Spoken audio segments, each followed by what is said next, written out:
এই জাদুবিদ্যা সত্য। এবং এখনকার অনেক ভণ্ড যে কবিরাজগুলো বের হয়েছে, এরা জিনকে তাবে করে নিয়ে এই জিনদের মধ্য দিয়ে মানুষের মধ্যে জাদু ছড়িয়ে দিয়েছে, এবং এর ফলশ্রুতিতে বহু পরিবার ধ্বংস হয়ে যাচ্ছে। এই জাদুবিদ্যা সত্য। আরো একটা জিনিস সত্য, নবী সাল্লাল্লাহু আলাইহি ওয়াসাল্লাম বলেছেন ইন্না আইনাল হক, চোখের নজর সত্য। নবী করিম সাল্লাল্লাহু আলাইহি ওয়াসাল্লাম বলেছেন চোখের বদনজর সত্য। এই যে আমরা বলি ফেসবুকে এত বেশি ছবি দিয়েন না ভাই, ছবি তুলেন না, ছবি তুলেন না, বারবার যে বলি নিষেধ করি। কারণ কি জানেন? একটাই কারণ, বিকজ চোখ লাগাটা সত্য। মানুষের চোখ লাগে, এই কথা শুনলে অনেক মজুমদাররা হাসবে না? কথা বুঝতে পারেন নাই? কিন্তু এটা সত্য, কারণ নবী করিম সাল্লাল্লাহু আলাইহি ওয়াসাল্লাম যা বলেছেন সাদাকাল্লাহু ওয়া সাদাকা রাসূলুহুল কারীম।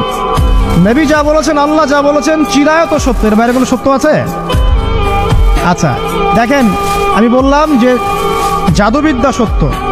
এই জাদুবিদ্যার চর্চা মানুষ করে, এখনো করে, এবং এই জাদু দিয়ে মানুষের ক্ষতি করার জন্য জিনের প্রয়োজন হয়, দুষ্ট জিন। এই জিনগুলোকে মানুষ তাবে করে মানুষের ক্ষতি করার চেষ্টা করে। দেখবেন এখন গ্রামে গঞ্জে শহরে সব জায়গায় ছড়িয়ে পড়েছে না? দেখবেন, খুব সতর্ক থাকবেন। আমি পরে সলিউশন বলছি আপনাদেরকে।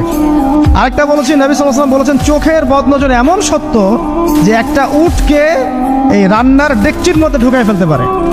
একটা উট খুব সুন্দর ভালো, আপনি দেখছেন মাশাআল্লাহ বলেন নাই, নজর লেগেছে, উটটা মারা গেছে দেন, তারপর তাকে জবাই করে খেয়ে ফেলতে হয়েছে।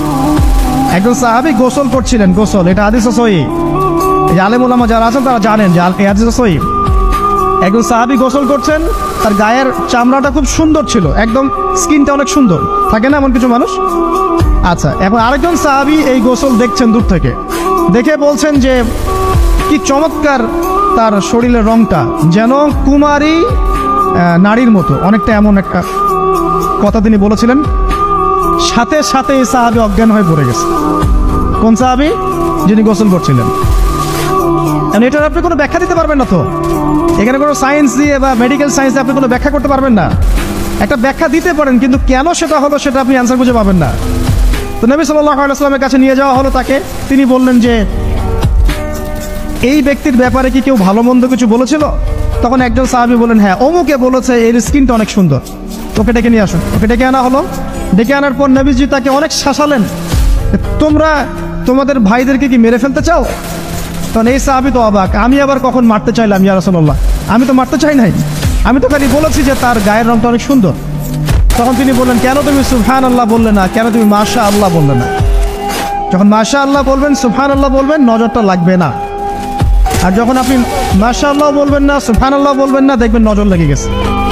আপনি বিশ্বাস করেন ব্যবসা খুব ভালো চলছে, মানুষ বললো যে বাহ তোর তো ব্যবসা হেভি, লালে লাল শাহজালাল, ঠিক আছে, দেখবেন আপনার কেনা বেচা বন্ধ হয়ে গেছে। এরকম হবে, আমার কথাটা বিশ্বাস করেন।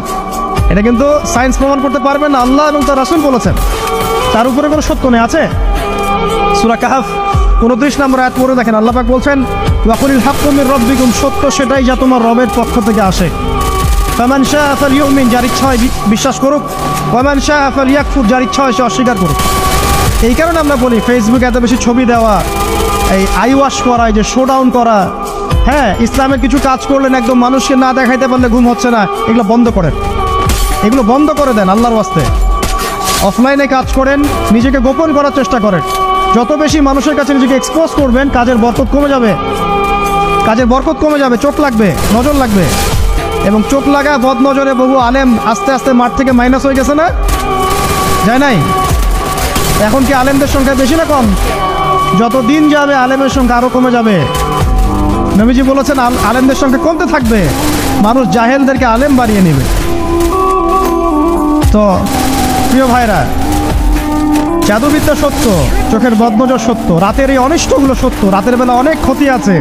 এই জন্য নবীজি বলছেন বাচ্চাদেরকে বাইরে বের করো না, এবং তোমরাও রাত যখন গভীর হবে তখন এদিক ওদিক ঘোরাফেরা করো না। দেখবেন রাত যত গভীর হয় আমাদের শহরগুলো তত জীবিত হয়, তাই না? তাই না? রাত যত গভীর হচ্ছে শহর তত জীবিত হয়। চায়ের দোকানে আড্ডা বেশি, ওই সিনেমা দেখছে, টিভি দেখছে, ক্যারাম খেলছে, লুডো খেলছে, ঘুম নাই। ঘুম কখন? ফজরের আগে আগে। ফজরের নামাজ কিন্তু নাই, ফজর ঠিক আগে আগে, আবার ওই যে জোহরের নামাজের সঙ্গে উঠতেছে। এখন আমাকে বলেন এরকম জেনারেশনকে দিয়ে কি আসলে ইসলামের কোনো খেদমত হবে? আচ্ছা, নবীজি রাতের বেলা আর্লি ঘুমাতেন। আল্লাহ পাক আমাদের সবাইকে তাড়াতাড়ি ঘুমানোর তৌফিক দান।